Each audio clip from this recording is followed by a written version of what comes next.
कई जन्मों से पुकारती हूँ, कोई तो कारण जरूर होगा, कोई तो कारण जरूर होगा। चलते चलते पहुँच न पाई, चलते चलते पहुँच न पाई, मेरी लगन का कसूर होगा, मेरी लगन का कसूर होगा। दिल में बस गई तस्वीर तेरी, दिल मेरा बन गया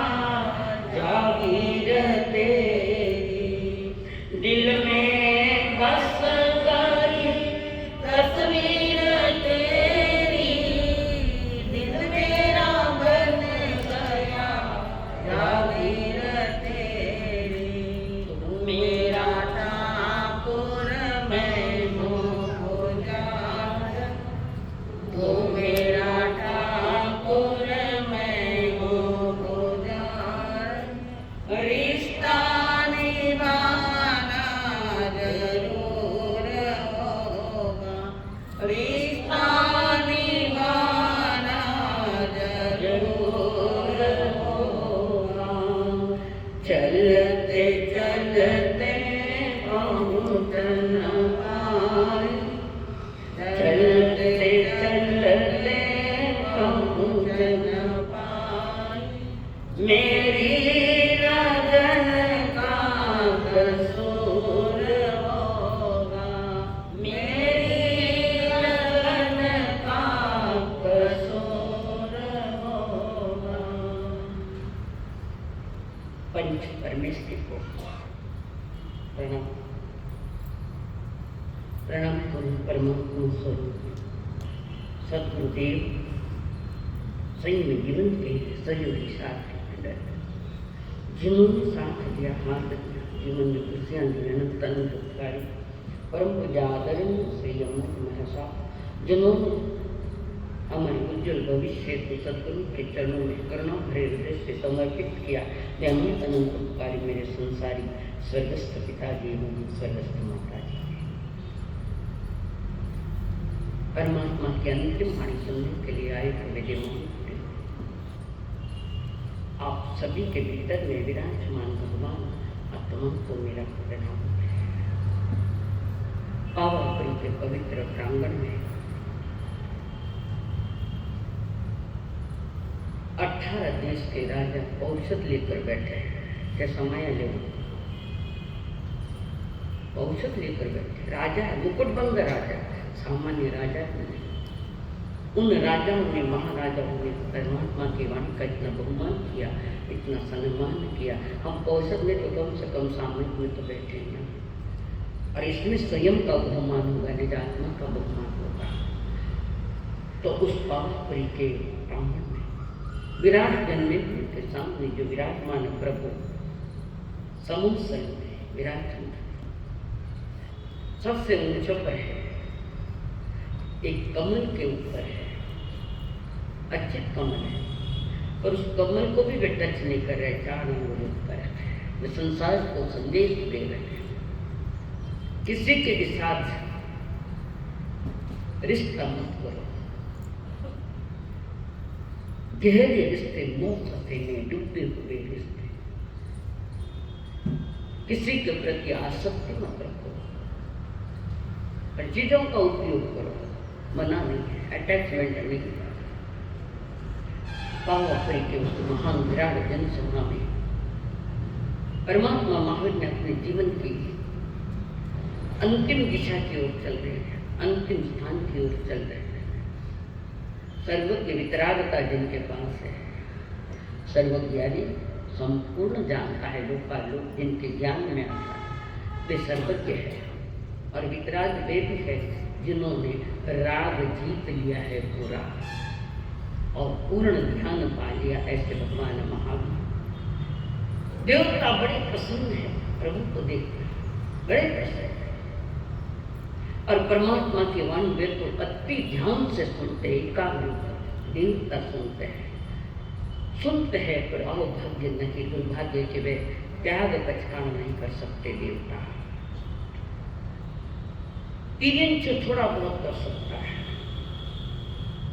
मनुष्य के पास ये सारी औकात है। और समोत्सर में सिर्फ पंचेंद्रिय पाणी होते हैं, वे सन्नी पंचेंद्रिय। हम बोलते 23 दंड के जीव नहीं होते हैं, सिर्फ सन्नी पंचेंद्रिय। 12 जात की जो परिषदा है, उस परिषदा के बीच में प्रभु जीवन का उत्तरार्ध और देशना का भी उत्तरार्ध कर रहे हैं। देवताओं ने उनकी बहुत दागल जलानी पड़ी। देवता उनको जगत को प्रभावित करने के लिए, परमात्मा महावीर उनके जगत का आकर्षण केंद्र बने, इसलिए उन्होंने कई चीजें वहां लाकर रखी है। उसमें अष्ट प्रतिहार्य एक है। अष्ट प्रतिहार्य, मैं धीरे धीरे बोलूं आपने। जो अष्ट प्रतिहार्य, इसका अर्थ है लता जी मान उत्कृष्ट चीजों का होना। अष्ट प्रतिहार्य यानी उत्कृष्ट चीजों का होना, जगत में सर्वश्रेष्ठ जो चीजें हैं उनका होना। कारण वे महा उत्कृष्ट है, परमात्मा महावीर है। उनके आगे तो कोई भी आगे नहीं है, कोई भी नहीं।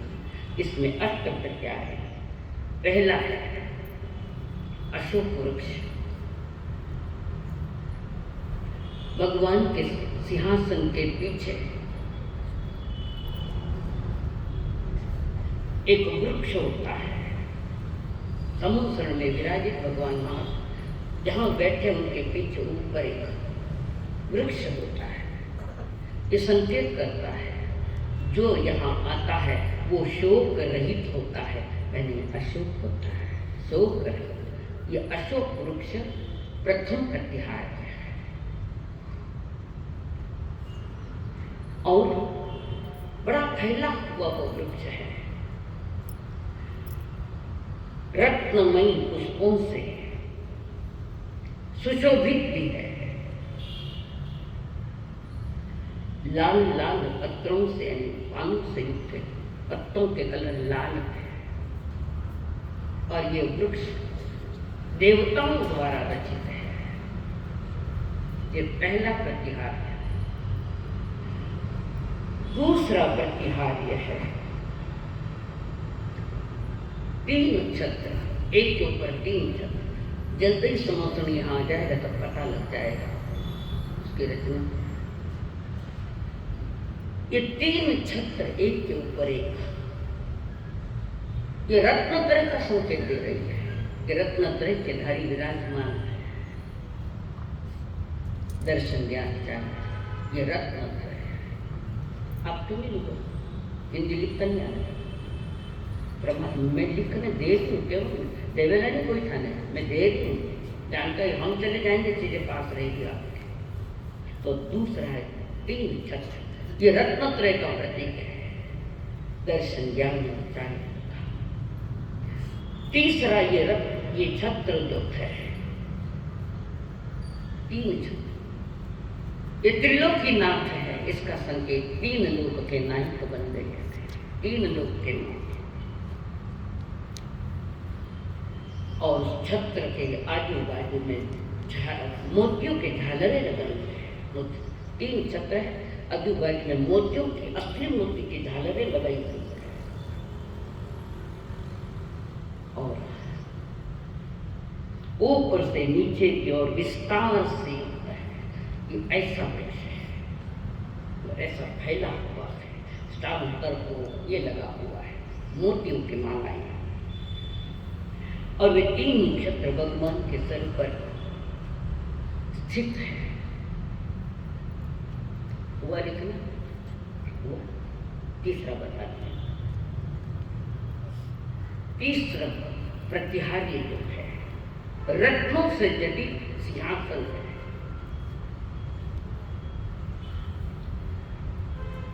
रत्नों से जटित सिंहासन है,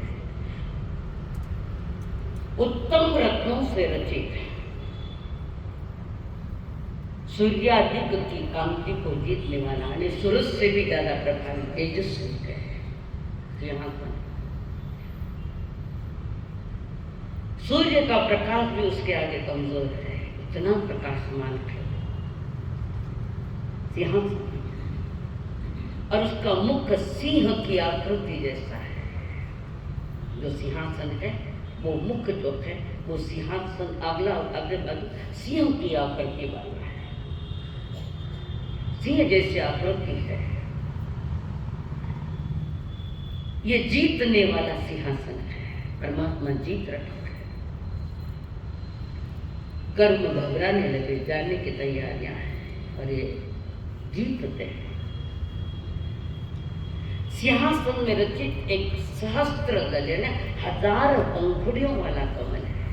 सिंहासन के ऊपर 1000 पंखुड़ियों वाला सिंहासन है, सोने का ये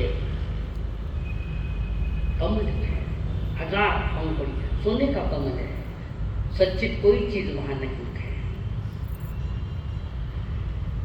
और उस कमल के ऊपर प्रभु विराजमान, 4 अंगुल अद्दर, बीच में अंतर है, ना सिंहासन को टच है ना कमल को टच है, वे अपने आत्मा में टचिंग में है। ये देवताओं की विशेषता है। समझ में आया? तीसरा रत्न जटित सिंहासन, उस पर 8000 पंखुड़ियों वाला कमल है। चौथा केवल ज्ञान होने के पश्चात प्रभु के मुख से विचित्र गर्जना रूप प्रभु के मुख से एक विचित्र गर्जना रूप अक्षरी ओंकार ध्वनि निकलती है। वो ध्वनि अक्षर युक्त भी है या संगीत युक्त भी है, दोनों है। 6 राग और 36 रागनियां जिसमें है। और प्रभु की जो वाणी निकल रही है, प्रभु की वाणी जो निकल रही है, हितैषी प्रभु की वाणी जो निकल रही है,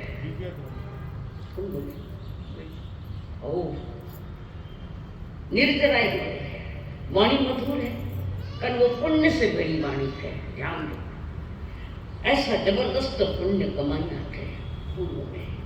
तो ये वाणी नाम कर्म की प्रकृति है, पर नाम कर्म निकलता जा रहा है। सुमधुर वाणी, शुभ वाणी जिसको हम कहते हैं, जिसमें पाप करे कोई शब्द नहीं, निर्वद्य वाणी को श्री वितरा नहीं, पवित्र वाणी, मधुर वाणी वो निकल रही, वो नाम कर्म निकल रहा है। प्रभु की तैयारियां हैं आगे, जिससे हम दिव्य ध्वनि कहते हैं। दिव्य ध्वनि, ये ध्वनि अगेंस्ट मनुष्य और देवों की भाषा के रूप में जो भी शब्द निकल रहे, जो भी ध्वनि अर्धमागधी, देवता तेज मनुष्य अपनी अपनी भाषा में समझ जाते हैं। कभी संगीत में भी निकलती है, संगीत में भी स्वर होते हैं पर प्रकट नहीं होते। और जब हम बोलते हैं, वह शब्द है, ध्वनि में शब्द तो नहीं है, फिर भी समझ में तो आती है। जैसे बैंड बजता है तो गीत ध्यान में आता है। तो इस प्रकार देवता अपनी अपनी भाषा में समझते हैं। देवताओं की भाषा कौन सी है?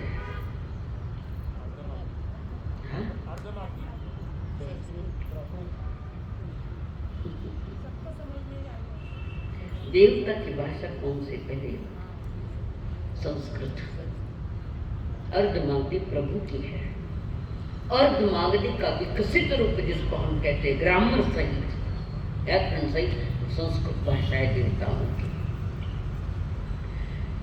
और मधुर, मनोहर, गंभीर, अतिशय प्रभु की इच्छा न होते हुए भी भव्य जीवों के पुण्योदय में निकलती है। केवल ज्ञानी है, मन को क्या जरूरत है, केवल ज्ञानी है स्वयं।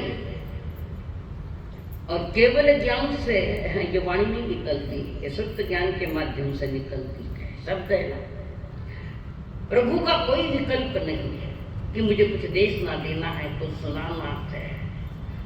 प्रभु स्वयं उससे जुड़े हुए नहीं है कि शब्द भले निकल रहे, वो निकल रहे पुण्य आत्माओं के जोर से वे शब्द बाहर आ रहे हैं। भव्य जीवों के पुण्योदय में प्रभु के मुख से वाणी निकलती है। किसके? भव्य जीवों के पुण्योदय में तो वाणी निकलती है। थानो पुण्योदय है, पापोदय जानना है। ऐसे प्रभु की वाणी जो निकलती है, कोई संकल्प विकल्प नहीं देश न देने का, पर वहां कई भविजीव बैठे, उनके पुण्योदय में प्रभु को देश न देने पड़ा, देश न देनी पड़ेगी उनको, क्योंकि भाषा वर्गण खत्म नहीं होवे तो आगे कैसा नाम कर्म जाएगा नहीं तो जीव मुक्त नहीं। 12,000 की प्रस्ताव, कई भव्यात्म में कोई निकट भव्य है, कोई एक भव अवतार है, कोई थोड़े भव के साथ जाएगा। उनका इतना जबरदस्त पुण्य, उनके पुण्य में तीर्थंकर को देशना देनी ही पड़ेगी। और ये वाणी सहज निकलती है, पर जब भी वाणी निकलेगी, जब भी वाणी निकलेगी उस सभा में गणधर होगा ही होगा, बिना गणधर के वाणी नहीं निकलती। भगवान की पहली वाणी खाली गई थे, क्यों? मिन्नत नहीं है, बल्कि डांडा आते हैं। प्रभु की वाणी पकड़ने का जो ग्रास्पिंग पावर तीर्थंकर के बाद गणधरों का होता है, और कोई नहीं पकड़ सकता।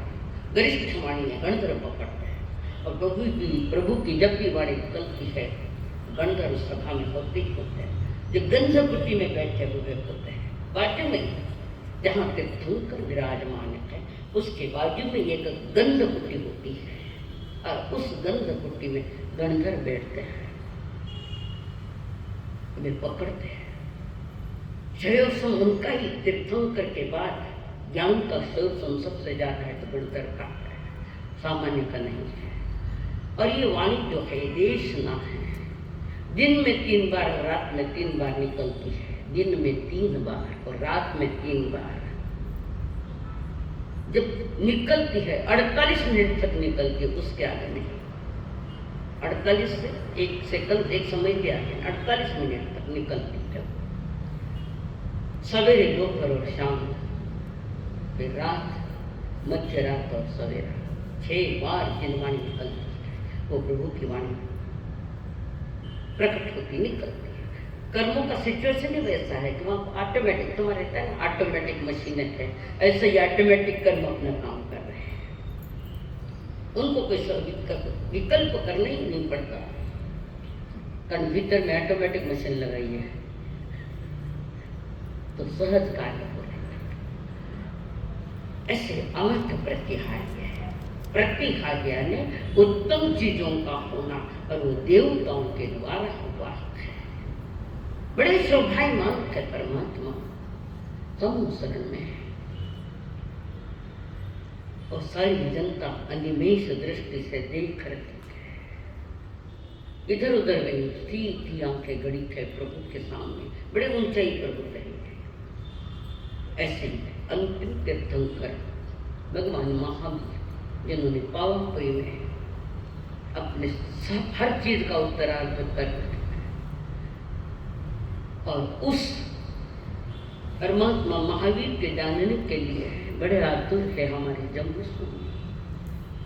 और जम्बू स्वामी कहते हैं, मारा दादा गुरु मारा वास्ते कई क्यों बताओ ना गुरुदेव, मारा दादा जी मैंने भी तो कई क्यों रहता ना, क्यों नहीं? जगत जीवों के लिए तो आपके लिए तो ही है, हमारा वास्ते कई क्यों। सुधर्म स्वामी कह रहे, अहो आए जम्बू, इनको महायोगी भी कहा जाता है, जिन्होंने योग जीते। शादी के पहले ही रात में 8 रानियों को वैराग्य भराया है, महान त्यागी। और वहां पर सुधर्म स्वामी कहते, पंचम गणधर है भगवान के 5 नंबर। उन्होंने कहा, अहो वार्य जम्बू,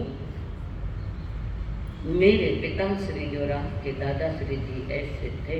पछी सुनम समना महाराया गारिणो या प्रतित्यायो देखे ने गंदे दममाओ गाने संसाव समितया काम जनानम का दर्शनम से सिरम कामनाय सुयसाति ज्ञान सिनम विपुजाते नम आसे हुए ज्ञान निसंतम के नैसे दूसरे में से अनंत नानी अनंत दम जन सिनो जप वैद्य सा जाना इन मंदिर नमयं तिरिनि सासु दसाय जेतावर जय पाण तेनि जनि जय समिक कन्ने दिवे वदम्मं समे उदा तेरा वदन्ति अभिगोनानि निगा वन्ने निगंते आनंदरे सजगति जगदा विदे अवेदना ते मुनि मन्ये अनिरचारि ओम तरे दिव्य अनंत आनंदरे तपै सूर्ये वा वैरो विदे नमो परा आनंदरे तम विजय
गाथाओं में प्रभु की गुणगान सुधर्मा स्वामी अपने शिष्य योग्य शिष्य उनको बता रहे हैं कि कैसे थे आपके दादा। 21 नंबर की गाथा चल रही है। हाथियों में ऐरान रखा थी जो देवलोक में होता है, यहाँ ऐरावत हाथी, हाथियों में ऐरावत हाथी के समान। उसके बाद मृगों में सिंह शक्तिशाली, जंगल का राजा है। ये 3 लोक के राजा है, महाराजा है। नदियों में गंगा नदी, ये काशी में बहने वाली गंगा नदी नहीं, ये ऊपर बहने वाली बड़ी गंगा है। ये छोटी सी है, ये वैताप्य पर्वत से वहां से जल का द्रह यानी सांचा पानी का जो संचय है, उसमें से गंगा और सिंधु नदी निकलती है, जो भरत क्षेत्र के 2 भाग करती है। महाद्वार से निकलती है गंगा और सिंधु, हिमालय से निकलने वाली गंगा कभी से नहीं है। और उसी के साथ पक्षियों में वेणुदेव गरुड़ प्रधान है। पक्षियों में सर्वश्रेष्ठ शक्तिमान कहे तो हम इसको कहते हैं गरुड़ पक्षी, भारत पक्षी जैसा। तो गरुड़ उससे आगे कोई पक्षी नहीं इतना शक्तिमान। उसी प्रकार समस्त वादियों में निर्वाणवादी भगवान महान है। कोई वाद नहीं, कोई विवाद नहीं, जहाँ अनेकांतवाद है, जहाँ अनेकांतवाद को प्राधान्य दिया गया, वहाँ कोई वाद नहीं। आगे आया कोई अध्याय में तो उस समय बताऊंगी इसके बारे में। इस प्रकार योद्धाओं में वासुदेव, मान शक्तिमान, फूलों में वह अरविंद, जिसको कमल कहते, अरविंद कमल। क्षत्रियों में चक्रवर्ती, 6 खंड जीतने वाले, दंतवासु का शब्द आया चक्रवर्ती के लिए। उसी प्रकार समस्त ऋषियों में भगवान का महावीर महान श्रेष्ठ है। ये सारी उपमाएं पीछे पढ़ने लगी है और आगे है। जिस प्रकार दानों में अभय दान श्रेष्ठ है, दानम श्रेष्ठम अभय पयाम, अभय दान त्रस्त और सभी जीवों के लिए अभय दान है। भाषा में निर्वद्य भाषा है। कितने प्रकार की भाषा?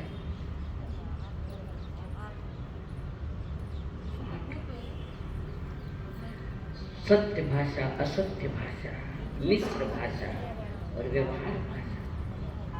सत्य भाषा, भाषा सत्य हो पर हिंसक कार्य करने वाली नहीं। कोई लंगड़ा है, बात तो सही नहीं बोलना। कोई अंधा है तो ये सावध्य भाषा है, श्रद्धा से बोलो, ये निर्वद्य भाषा है। सामने वाले का दिल नहीं दुखे, ऐसी भाषा सत्य भाषा। हमारे लिए ज्यादातर व्यवहार भाषा होती है, जिससे लोक व्यवहार चलता है, वो व्यवहार भाषा। सत्य भाषा भी हो तो अहिंसक होनी चाहिए, किसी जीव की हिंसा हो। मिश्र भाषा तो बोलना ही नहीं है, कपटी है वो तो मिश्र भाषा। तो परमात्मा जिनकी भाषा देश न निर्वद्य थी, कोई आरंभ नहीं, न कोई सारंभ नहीं, न कोई पाप नहीं, निर्वद्य भाषा है।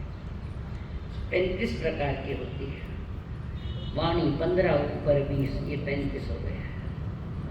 और उसके साथ उत्कृष्ट ब्रह्मचर्य, 13वें गुण स्थान की अंतिम की तैयारियां हैं, जहाँ 18,000 सील के भांगा जीते जा रहे हैं। वो उत्कृष्ट, जिसको हम चारित्र चूड़ामणि कहते हैं, उसके आगे कोई चारित्र नहीं। उत्कृष्ट ब्रह्मचर्य जिनके पास है, ऐसे श्रमण श्रेष्ठ ज्ञात पुत्र, माँ कृष्णा का लाल, सारे लोक में उत्तम है। इस प्रकार कल ये कुछ क्षणों का हुआ। अब कल तो हुआ हमारा 21वां अध्याय, जिसमें मूल पढ़ा गया था उसका विश्लेषण नहीं हुआ था, इसमें विश्लेषण चल रहा है। समुद्र पान ने दृश्य जो देखा, पाप कर्म का कैसा लेखा। पुलिस चोर को ले जाते देखा, कर्मों का है खेल अनोखा। पाप अग्नि में हाथ न डालो, ये महावीर के बोल मानव उत्तरायण को बोल, मानव उत्तरायण को बोल। ये चरित्र नायक के नाम से इस अध्याय का नाम है समुद्रपाल, समुद्रपाली इसका नाम है। इसमें समुद्रपाल के जन्म से लेकर अंतिम तक महत्वपूर्ण घटनाओं का वर्णन आया है। समुद्रपाल भगवान महावीर का एक विद्वान, तत्वज्ञ, तत्वों का ज्ञाता। कल बताए, बिना तत्व जाने तुम सत्य समझ ही नहीं पाओगे। तत्वों का 9 तत्वों के नाम भी हमें मालूम नहीं, कोई कई समझने का प्रयास भी कर रहे हैं। तो भगवान महावीर का तत्वज्ञ श्रावक शिष्य था पाली। वह अंग देश की राजधानी चंपापुरी का था पालित। बड़ा व्यापार था और विदेश में भी जाता व्यापार करने जहाज के माध्यम से। और बड़े बड़े पोत इसके पास थे, जहाज के बड़े बड़े जहाज, जिससे वो विदेशों पर भी व्यापार चला था। उन जल पोतों के द्वारा, यानी बड़े बड़े जहाज जल पोतों के द्वारा वो अपना माल दूर सुदूर देशों में ले जाता और वहां उत्पन्न होने वाला माल यहाँ लेकर आता। जो इधर नहीं है वो उधर से लेकर आता, कोई उधर नहीं हो इधर से उधर लेके जाता, जल पोतों के द्वारा ले जाता। इस तरह उसका आयात निर्यात आदि का व्यापार बड़े जोरों से चलता था। व्यापार भी जोरों से था, तो परमात्मा की आज्ञा का भी उल्लंघन नहीं किया था ना। पुष्य नक्षत्र व्यापार गिरहित गणा उत्तरायण छोड़ दी। क्या है? अब मैं पूछूं, किसको प्राधान्य दिया गया? धन को दिया कि धर्म को दिया? चलो पागल टाइम बेटे, थोड़ा काम को नहीं गई। परमात्मा की अंतिम वाणी सुनने का सुनहरा अवसर पास में, और हम डूब गया। फिर कुछ नहीं देते, दिन भर खड़े रहते, रात रहते, पग दुखे, आटे तो मैं आराम से बैठा हूँ। पुण्य लगता है उत्तरायण सुनने के, कई जन्मों का पुण्य लगता है। तब ये परमात्मा ये निचोड़ सारे जिंदगी भर के इसका निचोड़ है, जिसे अर्थ कहते हैं। फूलों का कहते, फूलों से निचोड़ करने, ऐसा ही अर्थ है उत्तरायण। और वहां पर वो पालित व्यापार करने के लिए उसे विदेश जाना है, व्यापार करना। महान नीतिमान, प्रामाणिकता, मन वचन काया के व्यवहार की कुशलता जिसके पास थी, और सब गुणों से परिपूर्ण कर्म प्रभु का श्रावक था। श्रावक कैसा होना चाहिए? देखो यहाँ 2-4 बातें यही ठीक है। और बड़ा श्रेष्ठ था, तो वो विदेश में गया है। स्थानीय श्रेष्ठी की अपनी पुत्री का विवाह उसके साथ कर दिया। कोई दूसरा व्यापारी का जो विदेश वहां कर दिया। एक दिन, और जो सुंदर कन्या थी उसके नाम था रूपिणी नाम। पालित जो सेठ व्यापारी है उसकी पत्नी का नाम रूपिणी है, सुंदर कन्या है। वह उसके साथ देव तुल्य आनंद ले रहे हैं। 5 इंद्रियों के सारे विषय उनके पास है। फिर भी तत्वज्ञ है, 12 व्रतधारी है, उसमें भी मर्यादा है। एक दिन अपने गवाक्ष में, महल के गवाक्ष में बैठा हुआ नगर की शोभा निरीक्षण कर रहा है। जिनका पुत्र जो रूपिणी नाम की जो पत्नी है वो गर्भवती है और अपने देश में उनको आना है। सारा सामान लेकर विदेश से अपने देश में आ रहे हैं, चंपापुरी में, चंपा नगरी में आ रहे हैं। और समुद्र में प्लेस में जलपोत में उसकी डिलीवरी हो गई। परिपूर्ण महीना होना था और जल्दी पहुंच जाएंगे, नहीं पहुंच पाए तो समुद्र में जो जलपोत था उस जलपोत में उसका जन्म हुआ। तो जलपोत में यानी समुद्र में जन्म होने के कारण उसका नाम रखा समुद्र पालीय। पालीय का पुत्र जो समुद्र में जन्मा है।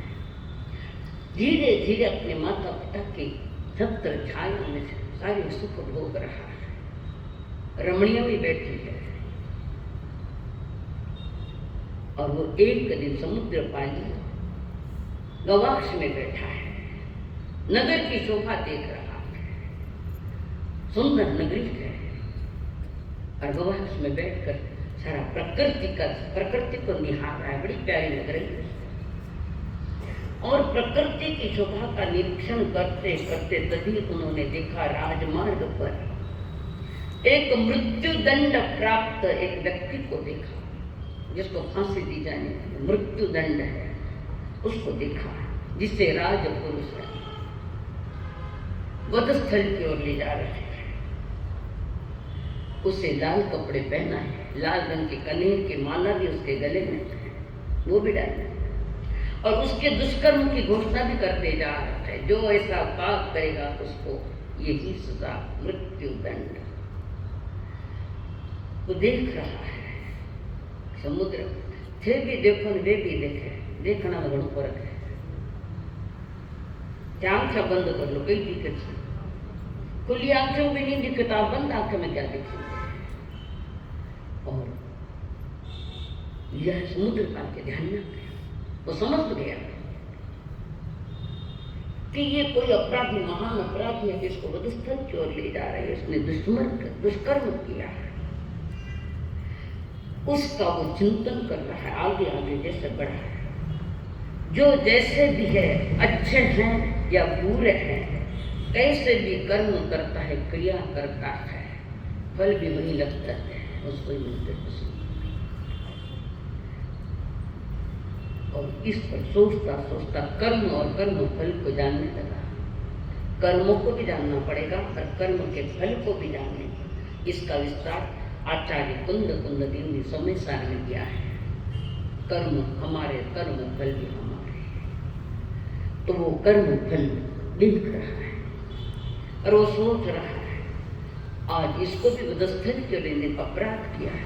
मैं भी तो संसार में मनुष्य बनकर भी मैं अपराधित हूँ, काम भोगों में लिप्त हूँ, 500 इंद्रियों के विषयों में आसक्त हूँ, उसकी आत्मा किंदला की। ये ऐसी दशा कहीं मेरी भी हो जाए और इन कषायों के, इन भोगों के दलदल से निकलने के लिए एकमात्र मार्ग है निग्रंथ श्रवण कर्म। पहले मुनियों को निग्रंथ ही कहा जाता था, कर्मों की गांठें जहां नहीं, तीव्र गांठें, उनको निग्रंथ यानी ग्रंथि रहित कहा जाता था। श्रवण धर्म का पालन कर इन कषायों से, इन दुखों से छूटने के लिए एक ही रास्ता है, वितरागता का रास्ता, वितरागता का मार्ग है। और वो निग्रंथ बताते हैं मैं ये श्रवण धर्म का पालन करूंगा। उसका मन संसार से विरक्त हो गया, वैराग्य से भर गया, निर्वेद में आ गया। ये निग्रंथ के भेद है, थोड़ी उनकी बातें हैं। और उसने अपने माता पिता से अनुमति मांगी। माता पिता ने समझा ये क्या, आज तो हमने दृश्य देखा, गवाक्ष में बैठा मैंने दृश्य देखा, एक अपराधी को लिए जा रहा है और उसकी मौत का उसने कोई अपराध किया। माँ हम भी तो अपराधी है, संसार में रहकर निरपराधी होना बड़ा मुश्किल है, तो मैं दीक्षा लेना चाहता हूँ। अणगार मार्ग जिसका कोई आगार नहीं। आगार यानी रहने का घर, अपना कोई निवास, वागार यह अलगार धर्म है परमात्मा का। अपना कुछ नहीं, कोई संस्था नहीं, कोई भवन नहीं, न कोई कार्यालय नहीं, कुछ वो परमात्मा का मार्ग है। और अपने नियमों से मैं अपने साधाचार पालूंगा, मां मुझे आज्ञा दो। इन अपराधों से मैं मुक्त होना चाहता हूँ। आखिर माता पिता ने आज्ञा देनी और आज्ञा देने के बाद उन्होंने श्रमण धर्म स्वीकार किया, निर्ग्रंथ श्रमण धर्म स्वीकार किया। और श्रमण धर्म स्वीकार के साथ साथ उत्कृष्ट साधनाचार पाल रहे हैं। साधु के जो 125 अत्याचार है, श्रावक के कितने हैं? श्रावक के अत्याचार कितना थे? मत बोलो पोपट की। श्रावक के अत्याचार कितने हैं? है ना? पूछो। गया बढ़िया में अरे 99 अत्याचार प्रतिक्रम में बोलते। 14 ज्ञान के 5 दर्शन के 60 12 व्रतों के 15 कर्मादान 5 सल्ले 99 अत्याचार साधु के लिए 125 है। तो उत्कृष्ट साधवाचार वे मर्यादा में पाल रहे, जैसे प्रभु की आज्ञा है वैसे ही पाल रखे और उन सब को पालता हुआ भीतर में परमार्थ की ओर है, वितराग मार्ग की ओर है। पर समुद्र पाल ने ऐसा संयम पाला, पुनः जन्म लेने का काम ही नहीं रखा। ऐसे ये समुद्र पाल की छोटी सी घटना ने झकझोर दिया।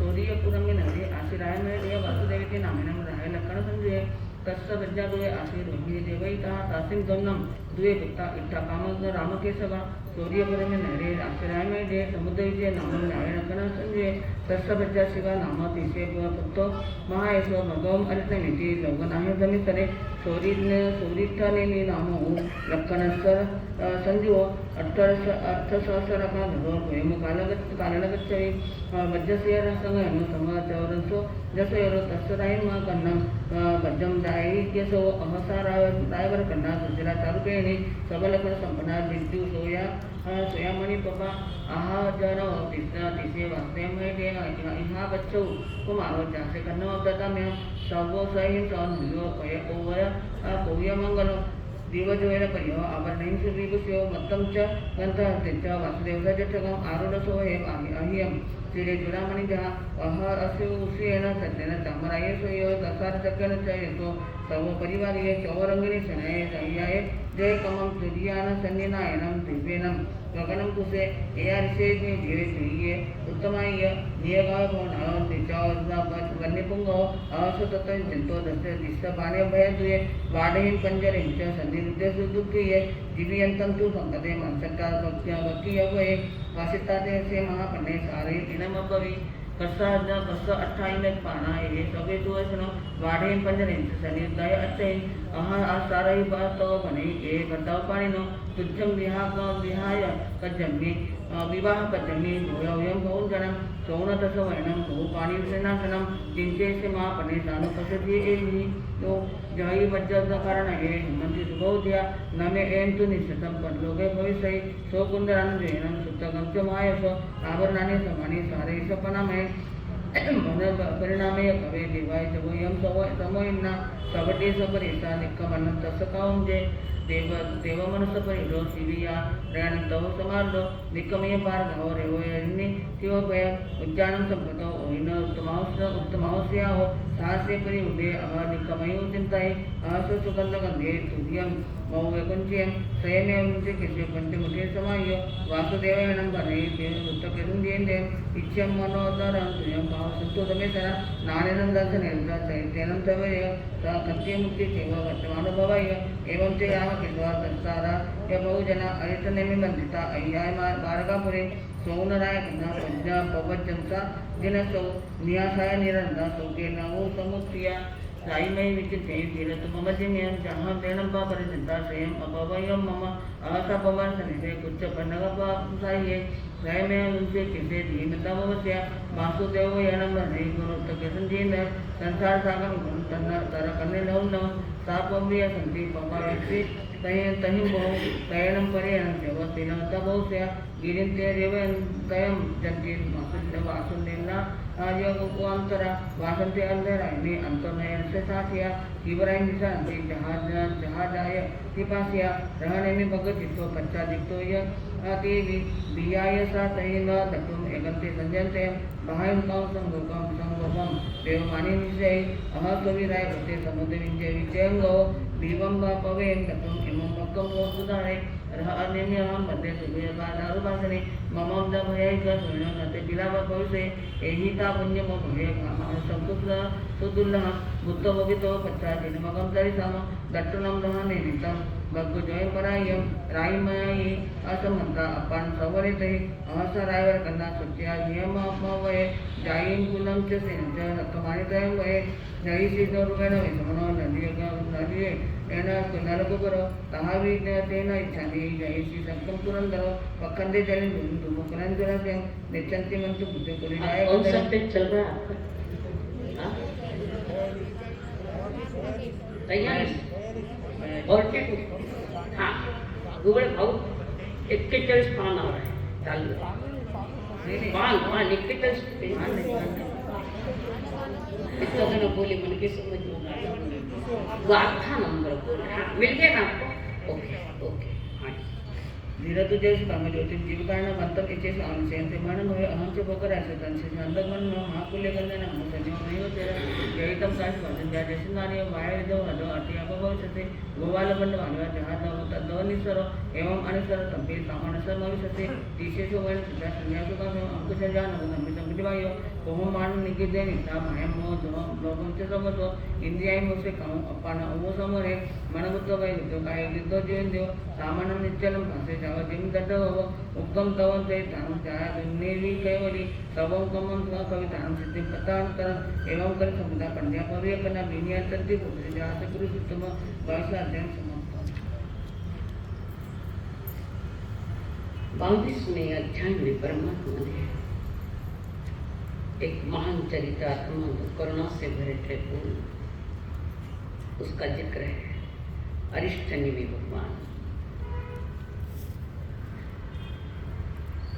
ये राजा समुद्र विजय जी के ज्येष्ठ पुत्र है अरिष्टनेमि तथा उनके ही गुणों के समान लक्षणों तथा 64 कलमों से परिपूर्ण राजमती इसके साथ सगाई हो गई सगाई हुई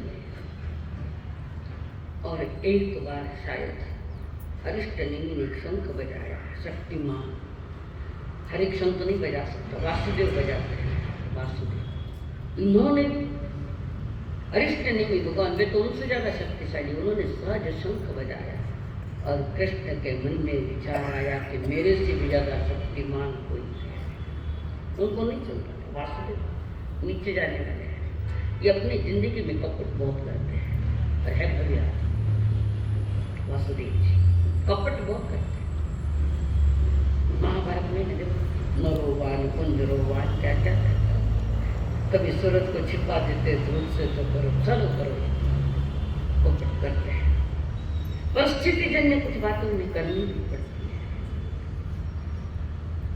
तो जैसे उन्होंने शंख बजाया अरिष्टनेमि ने शंख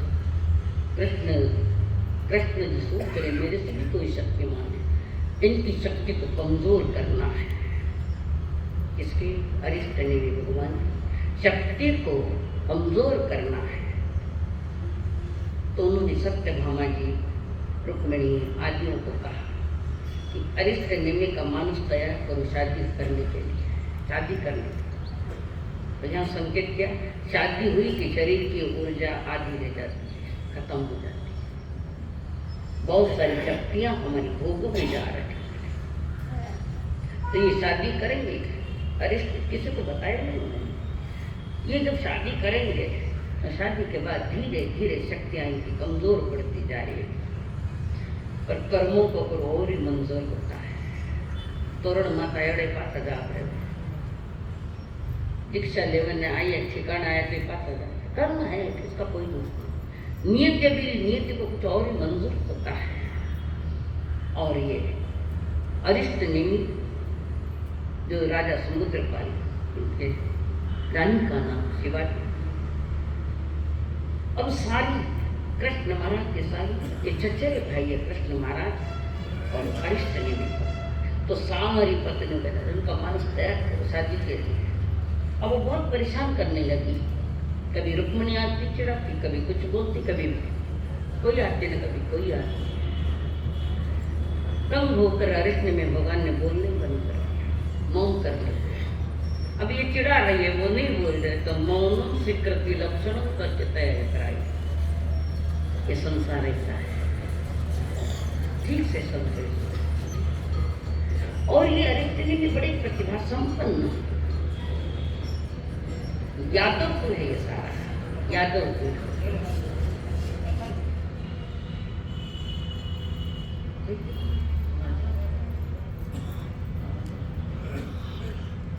और वहां पर अरिष्ट ने भी कुछ नहीं बोले तो उन्होंने राजमती के साथ उनकी सगाई कर दी। सगाई होने के बाद शादी। अरिष्ट ने भी भगवान अपने आप में विरक्त है, कोई शादी का लक्षण है, कोई किसी का भी लक्षण है। और वे करुणा के देवता बराती जा रहे हैं। कितनी बराती? गांव में इतना लोग 56 करोड़ बराती थे, 56 करोड़। अभी उदवास में कोई सुरवेला नहीं चाहता। रथ में बैठे अरिष्ट ने, लक्ष्य तो उनका संयम की तरफ है। और वो बरात आ राजमती के द्वार, सखिया उसको भी चिढ़ा रहे, आ गए पर गंभीर है राजमती, राजकन्या है, गंभीर। और वहां पर जैसे वो साथी रथ लेकर आए, जैसे जैसे तोरण के निकट रथ आ रहा, उनको कई आवाजें सुनाई दी रही, रोने की आवाजें जैसी आवाज आ रही, सब चिल्ला रहे, प्राणी सब चिल्ला।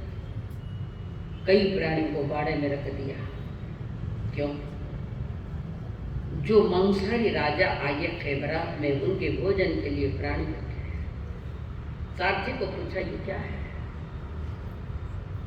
ये बाड़े में प्राणी बंद क्यों है? सारथी ने कहा महाराज मैं क्या बताऊं, आपके बरात में जो भी मांसाहारी राजा, इसका मतलब मांसाहारी उस समय भी था, और उनके भोजन के लिए इनको मारा जाएगा, इन प्राणियों मारा जाएगा। हाँ प्रभु मारा जाएगा, भोजन करेंगे। तो ये रिश्ता हमें मंजूर नहीं है, बिल्कुल मंजूर है। साथी को औरत राजमती गवाक्ष से देख रही है, प्रथा है ना, कोई काजल विजल के करे तो रिवाज है, वो संसार के रस्म है निभाने का। वो देख रही, पता लग गया, सखी दौड़ते दौड़ते आई, नीम जी जा रहे हैं। राजमती पूछ रही क्या हुआ, पता नहीं, रथ फेरी रहा। और दौड़ती दौड़ती राजमती आई और अपने पति से, होने वाले भावी पति से कह रही, प्राणी नव भवरा स्वामी में अंतर यामी हो, नव भवरा स्वामी में अंतर यामी हो, तेल चढ़ीने की छोड़िया, तेल चढ़ीने की छोड़िया। रथ रोको प्राणना, नौ भों का साथ है, 9 बहुत संसार साकार है पति पत्नी के रूप में, अब क्यों छोड़ के जा रहे हैं? ये रिश्ता मंजूर नहीं है। क्यों मंजूर नहीं है? अरिष्ट ने जी कह राजमती जी, एक जीवरे कारणे तो सुन ले राजनारे, एक जीवरे कारणे तो सुन ले राजनारे, लाखानी जीवाने मरता देखिया, लाखानी जीवाने मरता देखिया। एक जीव के सुख के लिए, काम भोगों के लिए लाखों का घमासान मंजूर नहीं रिश्ता मुझे। राजमती कहती है प्राणी ईशा काम संसार काते सुन लो स्वामी नाथों, ईशा काम संसार काते सुन लो स्वामी नाथों, अनादि काला से चलता आया। समझे ना मारवाड़ी, मीठी मीठी लगे। अनादि से चल रहा है प्राणा, इसमें क्या बड़ी बात है। मूर्ख नर समझे नहीं तू, समझ समझ सुन राजुल ये। मूर्ख नर समझे नहीं तू, समझ समझ सुन राजुल ये। ज्ञानी जानी ने समझा लिया, ज्ञानी जानी ने समझा लिया। नहीं ठीक है राजुल भाई, मैं तो आपको ज्ञानी समझ रही थी, समझ रहा था आप ज्ञानी। ज्ञानी समझ के मैंने तुम्हें समझाया, एक शारीरिक सुख के लिए लाखों का घमासान ये सौदा मंजूर नहीं, बहुत समझाया। फिर सखी आती है, चलो राजनीति जान, काले तो है नहीं तो जाओ तो उनको अपन कई और अच्छे राजकुमार देखेंगे। और वैसे भी नहीं जी काले, अभी काला दिखने लग गया। कई तरह से वो राजमती को सखियां समझाने का प्रयास कर, हम दूसरे देखें और भी सुंदर सुंदर आता। जिसको हमने हृदय में बसा लिया और वो कोई दूसरी जगह कोई नहीं ले सकेगा, वो अरिष्ट निमित्त गई। जिनको मैंने मन में बैठा भावनिक से वर्तमान में वो क्या हमने दिलों में बैठा लिया, हृदय में बसा लिया, अब दूसरा बैठ ही नहीं सकता है। प्रकट करना है અને कई करना, जिन रास्ते हमारा प्रभु गया उसी रास्ता में मैंने भी जाऊंगा। ये है अमर कथा प्रेम की और रिश्तों की अमर कथा है। हाँ तो पता नहीं कितनी बार बदले ने, कितनी बार ब्याह होने को 2 महीने में डिवोर्स, ब्याह होने के डिवोर्स, 1 2 ने 3 के तमाशा खेल तमाशा चाली। पवित्र रस्म माना गया हमारे यहाँ, मर्यादा पवित्र रस्म। तीर्थंकर में तो शादियाँ होती नहीं होती सुसो, मर्यादा में है सब। हम लोग बेभान है, बेभान। आज के वर्तमान में लोग ज्ञानी लोग कहते हैं शादी ने बर्बाद किया, तो अनुभव मेरे कहने से जिस दिन आपकी शादी हुई आज तक आपने क्या क्या पाया ये सोचो। मेरा कोई प्रेशर नहीं किसी राजनीति, जिस रास्ते में मेरे प्रभु गए, जिसको मैंने अंतर से वर्ण कर लिया, मन की माला गूंज के मैंने डाल दी उनके गले में, अब नहीं हम नहीं करेंगे उनके साथ। और अरिष्ट में भगवान गिरनार जी पर्वत चढ़कर चले गए। राजमती भी अपने उस पतिराज के साथ पीछे पीछे गई, पहाड़ों पर चढ़ रही है राजमती। सखियां समझा, अब दूसरी चर्चा करो ही मत, मैंने जिसका वर्णन कर लिया वो वर्णन कर लिया, अब मुझे मुक्तिपुरी का वर्णन करना है, मुक्तिपुरी का। और वहां पर पहाड़ चढ़ रहे रास्ते में बड़ी बारिश हो गई, खूब बारिश हुई, तो कपड़े भीग गए, तो गुफा में अपने कपड़े सुखाने के लिए गई थी राजमती। गुफा में अंधेर है, उसे मालूम नहीं क्या है, वो अपने कपड़े सुखा रही है। और वहीं देवर जी दीक्षित वहां बैठे हैं, रखनेमी अरिष्टनेमी भगवान के भाई रखन, संयम लिया हुआ उनका और ध्यान में बैठे। अब ध्यान दूसरी तरफ जाएगा, दूसरी तरफ ध्यान चला, अंतर ध्यान भूल गए, दूसरे ध्यान में चले गए। और तो ध्यान जिसको राजमती को मालूम नहीं था कि देवर जी आप बैठे। और जैसे उसने देखा, संभाला स्वयं, और फिर वे देवर जी के गया तो कोई कि मेरा भाई तो हूँ मैं, हम शादी करने के लिए तैयार है आपके साथ। दीक्षा ले संयम लिया, भूल गए। संसार के भोगों का आकर्षण जब बढ़ जाता है तो संयम भी हम सब छूट जाता है, कुछ नहीं। तब वो फटकारती है राजमती, थाने शर्म को नहीं कि तुम जिसका त्याग किया, जिसका उमन किया है, उसको तुम वापस चाहता था। अंधक वर्णित सांप होता है जो एक बार जहर किसी को लगा देता है, लाख का प्रयास करो वो जहर खींचता नहीं है। 10वीं कालिक में भी उसका वर्णन है और यहाँ भी उसका वर्णन है। थाने शरण को नहीं, राजघराना दीक्षा संयम लियो, उत्कृष्ट मार्ग चुने, निकृष्ट मार्ग को कैसे चलने की बातें कर रहे हैं। खूब फटकारा उसका, बहुत फटकारा राजमती ने और उनको पुनः ग्लानि हुई। अपने किए गए अपराधों का मन से भी अपराध किए तो उसका भी उन्हें पश्चाताप। राजमती वहां से निकली सीधी गिरनार पर्वत पर, जहाँ अरिष्ट ने भी भगवान संयमित है, जहाँ के वहाँ गई और उनके सामने हाथ जोड़कर खड़ी है, प्रभु मैं भी दीक्षा लेना चाहती हूँ, मैं भी दीक्षा लूंगी। पहले तो मन से आपके गले में माला डाली, अब आत्मा से मैं मुक्तिपुरी की माला पहनूंगी, मैं पहनूंगी मुक्तिपुरी की माला, मुझे दीक्षा। और उनको पता भी था ऐसा होना है। और फिर राजमती ने भी दीक्षा ली, राजूबाई दीक्षा ली और दीक्षा लेने के साथ ऐसा कठोर संयम पाला कि अरिष्ट ने में भगवान के 56 दिन पहले मोक्ष चली गई। लुगाया घड़िया में चला रहे रहते हैं तीर्थंकर, जितनी उम्र है उतनी तुमको लेनी पड़ती है। 56 दिन के पहले उत्कृष्ट वैराग्य, पहली उत्कृष्ट राग प्रभु के प्रति, अरिष्ट ने भगवान के प्रति उत्कृष्ट राग, और उसके बाद उत्कृष्ट वैराग्य, और उत्कृष्ट वैराग्य ने मुक्तिपुरी का स्थान प्राप्त किया। ये खास तौर से रथ ने भी उनके देवर के बारे में बड़ा पूरा अति को सारी बातें समझा रखा है। इस प्रकार ये 31वां अध्ययन है। नहीं, मैं अभी बताया था, अब 22वां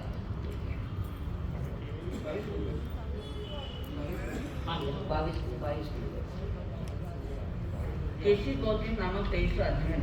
જેને પાસેથી નામીને લોકોપુરીઓ સંબુદ્ધપ્પા त्या सवर्ण संबंधित जेने दस लोकोपय आशिष्यमा ऐसे केशी कुमार समणे विद्याचरण बारगे ओहिनान सुयज्ञ बुद्धि शिष्य संग समावले गामान नाम रेंदे सावक्तेमा पुरी मागए केंद्रीय नाम उज्जान तम्मे नगर मंडले फासे शिष्य संतारे बार तत्वासम हो गए महतेण पायन समर्थे जेने भगवत मानके सव लोकमी सुए दस लोकोपय आशे शिष्य ऐसे भगवान को में नाम विद्याचरण बारगे भारत संघ विरुद्ध बुद्धि शिष्य संघ समावले गामान गाम रेंद्र सोभी सावत्ती मां गए कोटगम नाम उज्जान तमिलनाडु नगर मंडले पार्श्व स्थित संधारे तत्वासम गए केशी कुमार समणे तो कोई महिमा ऐसे उभो विज्ञ तत्वीर अन्यना कुसमया उभो शिष्य संघ आजा संगानम क्या संज्ञानुतवसिनम तत्वचिंता समोपन्ना गुणवंतानम कायनम केशीना केरीसो वा इमो धमो व केरीसो आयन धमद पढ़िए इमावासा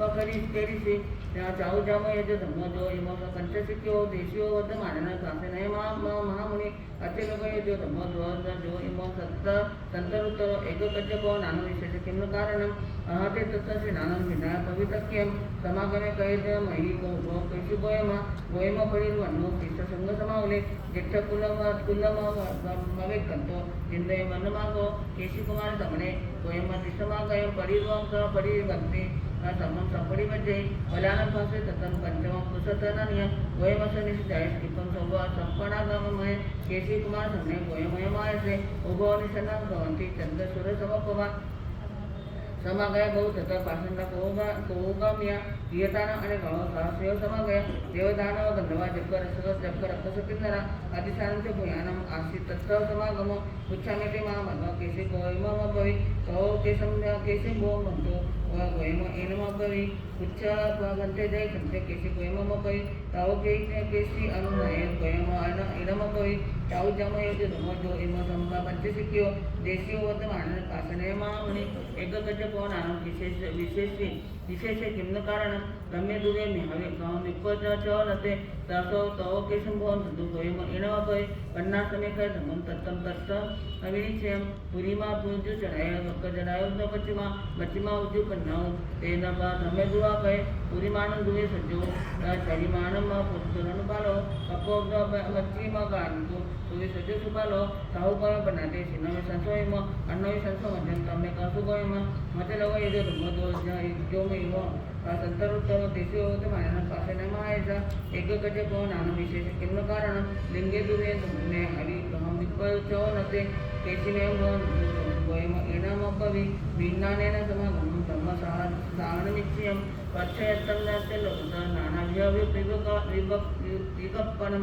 जत्ततं गणतन्ते लोके लिङ्गपोयण अभवे पैनौ मुख सभूय सारणं नानञ्च दंशं चैव चैतं चैव शनिचे सहोपयोपनते चिन्नो सत्वयम अन्नो संसमजं तमे कंसुगोयमा अणिगणं सहसानं मच्चे चित्तसि गोयमा तेते गच्छन्ति कहन्ते नित्यात्मे ऐकेत्या धिय पंच पंच धिया रस रसावजेन दानं सोप सत्तुजिनाम सत्तुय ईके उते केशी गोयमा वबै तव केशी बो दुदु गोयमा एण वबै एकयाचे सत्तु प्रसाय गिंदियानिया ते जेतु महा जहानायं विनामि आमुनि साहु गोयमा पन्नते सिन्नमे संसोयम अन्नवे संसोमजन तमे कहसु गोयमा पासा एक होता कैसे गोयमा वबै केशी मा बो दुदु गोयमा एण वबै रागदोषा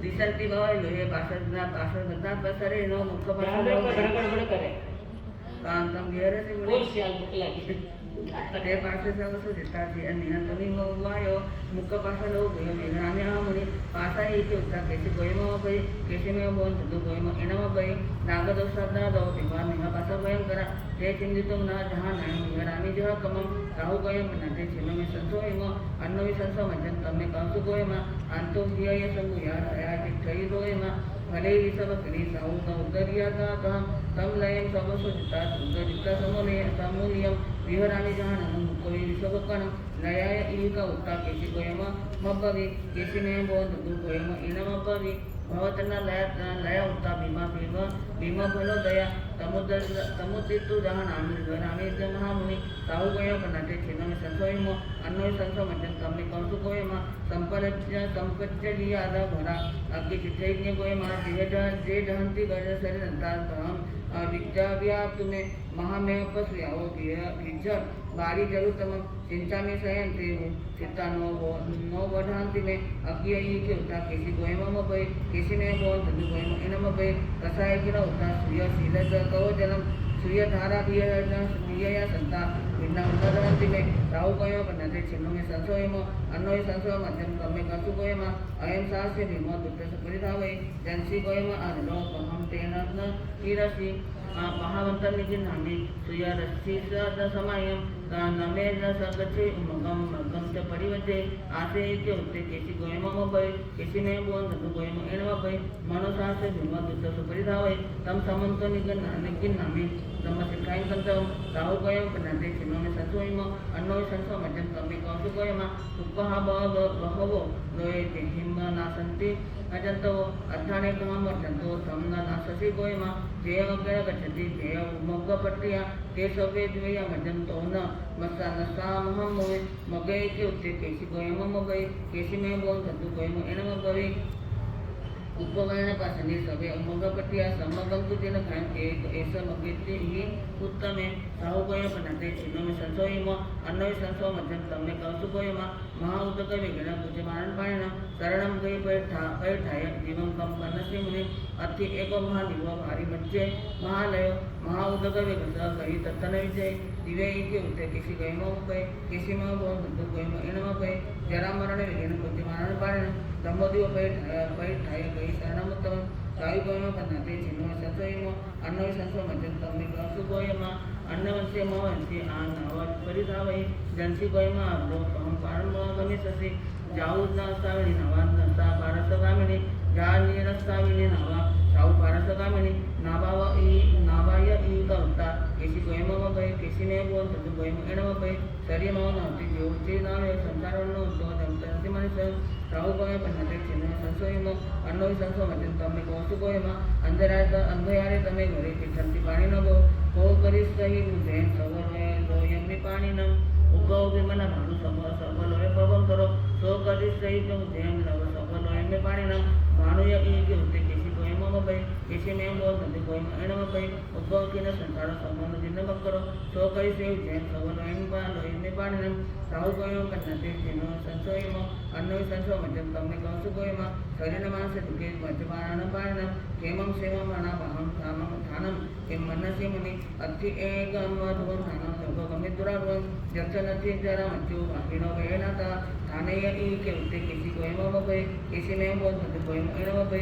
निवानंति अभांति सिद्धि लोकगमेव एवं सेवं अनाभाहं जक्षनति महेशिनो तम थानं सासे मासेन लोकगमितुराध्रुवं जम संपत्तान स्वयंति मोहंतपरामुनि राहु गयो बनाते चिन्ह संशय नमते संशय सब सत्व न सुत्तर मोह एवं तो संसारे चिन्ह किसी गौर पावर पर कमे अभिवंदिता शिष्टा भयम तो नायसम पंचम वयम धर्मम परियोजी भाव पूरी में सपच्चे अपच्चे मम्मी मौके तत्त जुआवे किसी कोई में निचम तन्मी आसे में समागमे सूर्यशीला समकरिशो महा तत्वे चो तेज तोसिया परिज्ञा परिसा सभा समगम समोवट्टिया संतया में पसंद भगवान परिज्ञा किसी कोई में ऐसा वचन समर्थन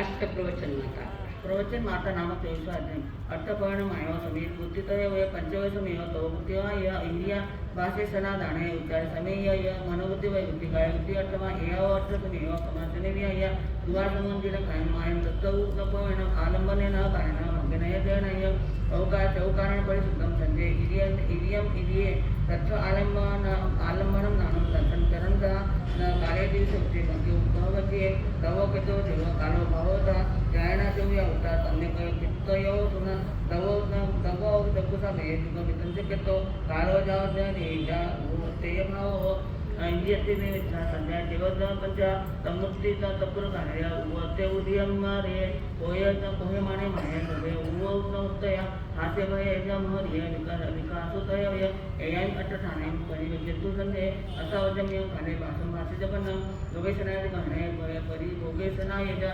आहारो वहिज सिद्धा सिद्धाय एतिने बिसो है उपमुपायन करने दिए भो सहिजन परिभोयन चक्कम विश्व जयन्ते अहो गम्यं वन्दे बुद्धिं मुनि भिन्नतो निखिवन्तय ओम जययं विहिं चकुसपरि लेता भम जयन्ते आइए निखिविजवा दुपोवि समेसा उच्चारपासवन खेलं न खेलं सिंहानजल्यं आहारम उभयं देव अन्नं भावि ताव्यं अनावायम सोन्न सन्न सन्नवे अनावाय चेव वही सन्नवे आवायम सन्नवे आवाय चेव सन्नवे अनावायम सन्नवे परस्तो लोगाये समयाची सिरेने यावी अचिर काले गयम्य विचिने दुरदम हमारे मन आसने बिलवते ये रसपाने बियज रहिए उच्चाराने इने सुसिरे या उपा पंचे समी वो समासने बिया एतो एतो न बुद्धियो उच्चामे अनुकूलसो सच्चातयो मुसाय सच्चा मुसतयो है ज्योति असच मुसाय मन बुद्धि चौव्या सरम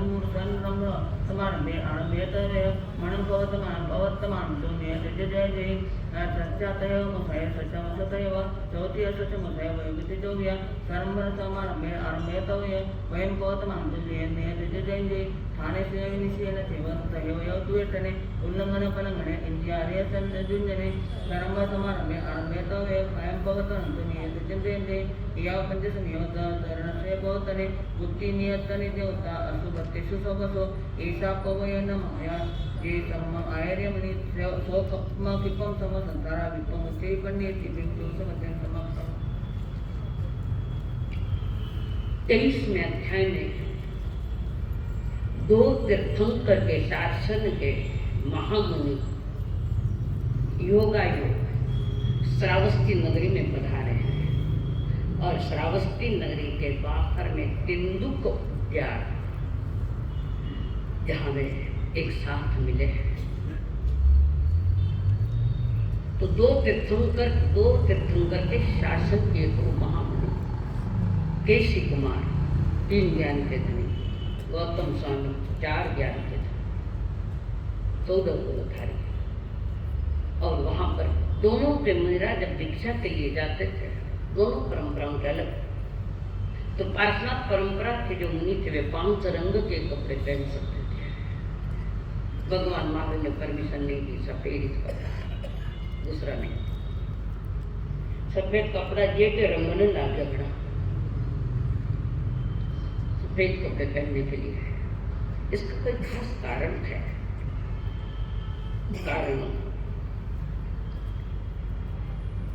ऋषभदेव भगवान और भगवान महावीर, इनके शासन में जो भी महाव्रत लेते हुए 5 हुआ करते थे, 5। फिर 2 से लगाकर 23 तक तीर्थंकर के शासन के 4 महाव्रत। तो कौन सा महाव्रत नहीं था? मालू जी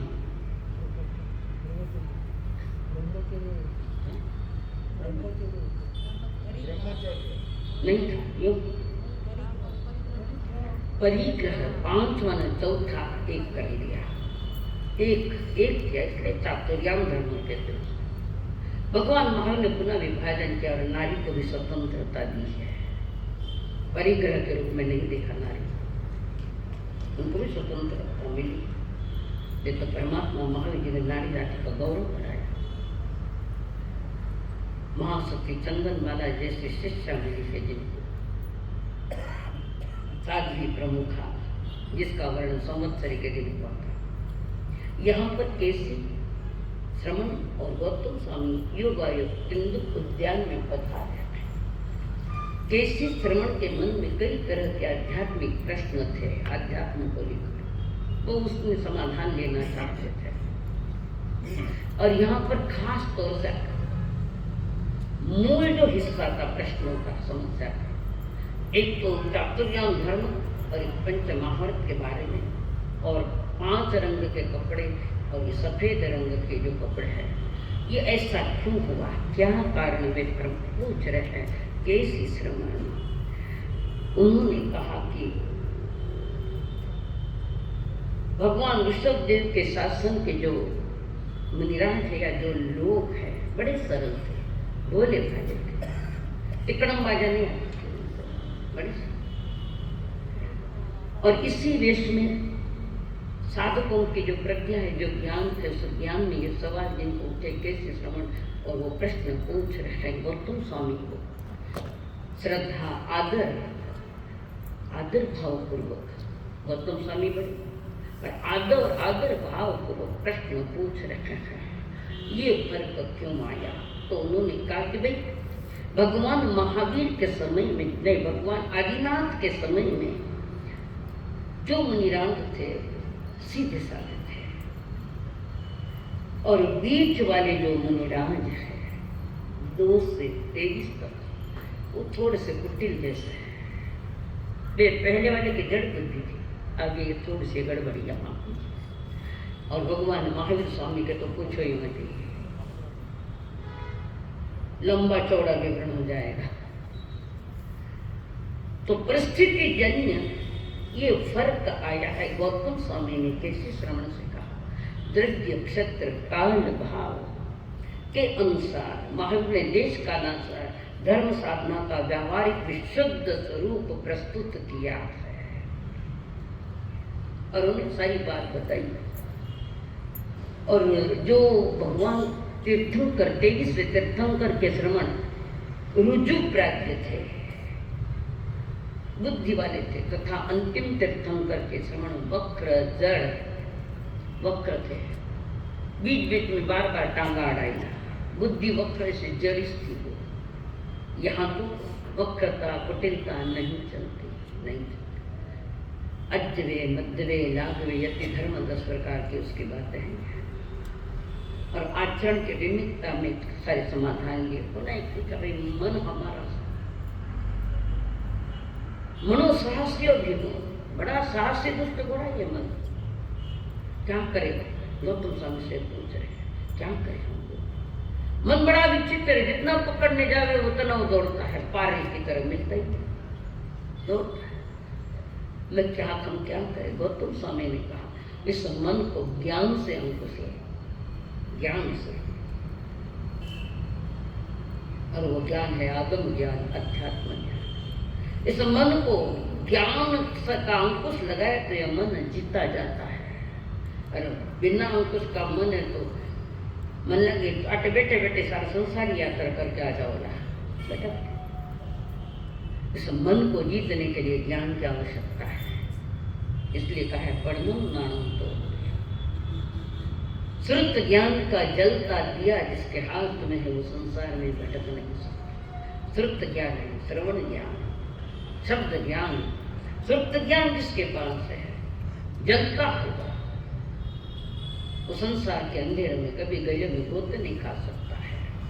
और तो ज्ञान का अंकुश लगाना पड़ेगा ताकि ये मन थोड़ा स्थिर होगा। ज्ञान से कैसे थोड़ा बताओ, मन याद नहीं आएंगे बता परेश है। ज्ञान पूर्वक ही निर्णय लिया जाता है कि जड़ चेतन का, और जब ज्ञान का अंकुश भाव मन पर लग जाता है, ज्ञान का अंकुश, उसका नाम है मेडिटेशन, उसका नाम है ध्यान, पर वो सम्यक दर्शन पूर्वक का है। तो इससे कई सारे प्रश्न उन्होंने पूछे और गौतम स्वामी ने उसके सटीक विवेक पूर्वक, विनय पूर्वक समाधान दिया। सारे समाधानों का खजाना पाने के बाद केसी श्रमण खड़े हुए हैं, गौतम स्वामी को वंदन नमस्कार किया। दो ज्ञानी देखो, और तो थोड़े ज्ञानी ऐंठ के चले, थोड़ा वैज्ञानिक विनय भूल जाते हैं, मार्ग छूट जाता है। बाहर में मार्ग दिखाई देता है पर अंदर में न छूट है, बस सीन खराब हो सीन में। कल बताया था मोबाइल और सीन अंदर बजरंग उठा, वंदन किया गौतम स्वामी से, और उन्होंने हाथ जोड़कर निवेदन किया, कृपा करो गुरुदेव, पंच महाव्रत का प्रत्याख्यान करा दो, 4 से 5 गुना निशानी गुना। सत्य समझने आने के बाद अगर मानुष नहीं बदलता है तो उसके सत्य समझ में नहीं आया है। और 5 महाव्रत चालू हुए और गौतम संत के साथ साथ केशव श्रमण पंच महाव्रतधारी बनकर चले हैं अपने गुरु भगवान महान संत के समीप। यहाँ कहने का तात्पर्य, ज्ञानी अगर ज्ञान से युक्त हुए तो उसका बाहर में विनय झलकना चाहिए, नहीं तो ज्ञान है ही नहीं है, स्वयं के प्रति फजीती है और स्वयं के प्रति अपमान। तो ये आगम ज्ञान पूर्वक जब जीव अपने सारे प्रश्नों के लिए समाधान ले लेता है तो वो पूर्ण समर्पण हुए। ये है पार्श्वनाथ भगवान के शासन के केसी श्रमण, 2 तीर्थ एक जगह आकर बैठे, 2 तीर्थंकर किए, 2 तीर्थ एक जगह तिलक उद्यान में बैठे और आपस में आत्मीयता के साथ, प्रामाणिकता के साथ, विनय के साथ, विस्तार के साथ बैठकर प्रश्नों के सारे समाधान पाए और वे 24 तीर्थंकर के शासन में सम्मिलित हुए हैं। हजारों अज्ञानी बैठे और एक जगह बैठे तो एक बार 50 बार बदल देंगे स्टेटमेंट। अज्ञानी बैठे और 2 ज्ञानी बैठ जाए तो एक समान उत्तर आते हैं। ज्ञान कोई 23 सवाल है, 24 सवालों को ज्ञान अलग थोड़ी है। ज्ञान तो जिस मार्ग से, जिस ज्ञान से अनंत जीव भी मोक्ष लेता है, ऋषभदेव भगवान या 23 तत्वों का स्वरूप, ज्ञान पूर्वक ही उन्होंने मुक्ति पाई है। हमारे पास कौन सा ज्ञान है, सोचो, तुम्हारा निर्णय करो। तो ये दोनों का केसी श्रमण और गौतम स्वामी के आपस में जो परिसंवाद हुआ, विशेष संवाद, जो मिलन हुआ, अंतर मिलन, भाई अंतर मिलन, मनोमिलन, और दोनों के आत्मा का एक दूसरे का ज्ञान समझ में आ रहा है। बड़ा लाभप्रद रहा है ये अध्याय 23वां गौतम स्वामी और केसी श्रमण। काफी प्रश्न उत्तर है, समझना का जाना। और 24वें अध्याय में परमात्मा ने 5 समिति और 3 मूर्ति की, जिसको अष्ट प्रवचन माता कहते हैं। साधु अपने महाव्रतों में जो गड़बड़ हो रही, कभी कभी हो जाती है गड़बड़, कभी संयम छोड़ने की बात होती है, कभी भोगों की बातें याद आती है, तो उस समय साधु इस माँ की गोद में आ जाना। 5 समिति यानी सम्यक प्रवृत्ति, समिति यानी सम्यक प्रवृत्ति, 5 समिति चलने का। पहली समिति चलना, विवेक पूर्वक, इस विषय पर मैंने काफी बोला है। भाषा समिति, भाषा का विवेक, 8 प्रकार की भाषा साधु को नहीं बोलना है, निर्वध्य भाषा और व्यवहार भाषा की साधु। ऐसा समिति भोजन बयान दोष डालकर 8 मानना, 16 उद्गमन के, 16 उत्पाद कर 10 ऐसा के। कुछ मुनि अपने प्रमाद में लगाता है, कुछ श्रावक अपने मोख में लगाता है कि अपने ही महाराज आया बस करो। हाँ, और कुछ दोनों के कारण लगता है। वैयन दोष डालकर आहार पानी और मांडा के 5 यानी भोजन, मांडा बता था कपड़ा बिछाया, आज नहीं गया उन दोनों दिन। तो वहां पर बुजुर्ग कपड़े पर रोटियां रखते और पुनः ये सब्जी जो भी कुछ है छोटे से इसमें लिप्त पात्र में खाने का है, नहीं है प्लास्टिक का तो है ही नहीं, पर परिस्थिति जन्य मान्य है। तो यहाँ पर 5 समय तक हमारा जो उपकरण कितने रखना चाहिए कितने नहीं रखना। फिर लोगों ने बड़ी नींद परठाने की विधि भी सुनाई, ये सारी बातें बताई उन्होंने। 10 जगह नहीं परठाना, ये भी विस्तार से बताया हुआ है।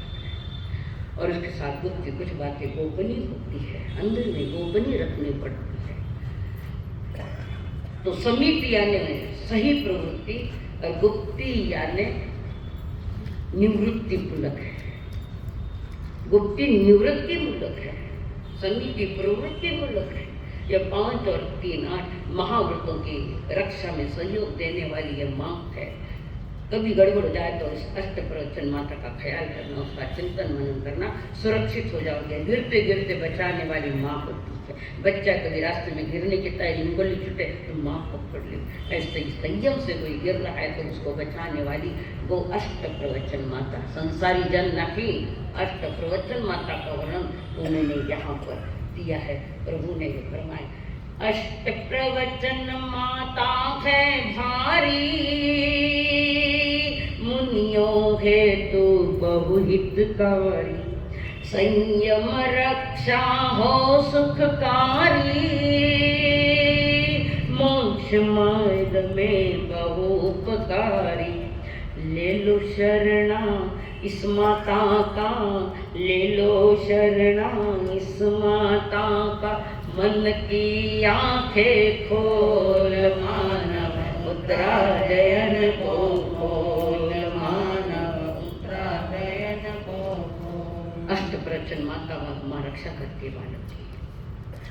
साधु के बालक है, गड़बड़ होती है माँ की, गोद में बैठता और उससे रक्षा हो जाएगी। तो यहाँ पर वो अष्ट प्रवचन माता महान उपकार है इसका और बहुत विस्तार भी है इसका। तो इस प्रकार के 24 अध्याय यहाँ पूरे हुए थे। आग में भी है पढ़ते शिक्षागमे अर्थागमे तदुपयोग में इस तरह 3 प्रकार आगम ज्ञान के विषय में जो कोई मालूम जब